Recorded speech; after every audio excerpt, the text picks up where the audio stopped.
Инфлацијата продолжува да забавува. На годишно ниво, инфлацијата за само еден месец од 4,4% сега изнесува рамно 4%. Добрата вест што ја објави статистика е дека трошоците на живот во септември во однос на август се намалени за 0,2%.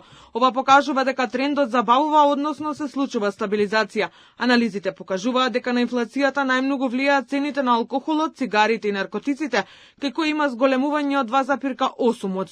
Потоа следуваат комуникациите со 1,8%, мебел, покукнина и одржување на домакинствата, кои поскапеле за 0,8%, здравје за 0,4% и домување, вода, електрика, газ и други горива за 0,3%. Охрабрува податокот дека во септември се намалиле трошоците во делот на транспортот, рестораните и хотелите, како и храната и пијалоците.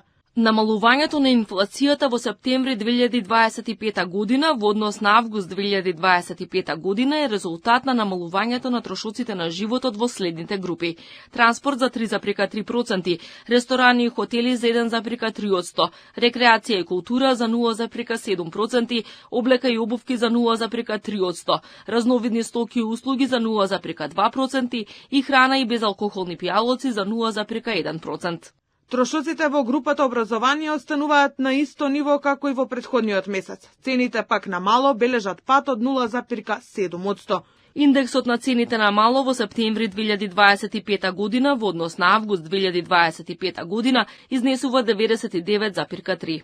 Индексот на трошоците на живот во септември 2025 година во однос на септември 2024 година бележи зголемување од 4%, а индексот на цените на мало бележи зголемување од 4,1%. Стабилизацијата на цените и враќање на инфлацијата во нормални рамки почна пред извесен период. На годишна основа, инфлацијата од јули, кога беше 4,8%, падна на 4,4%, а сега изнесува 4%. Очекувањата на владата се овој тренд да продолжи.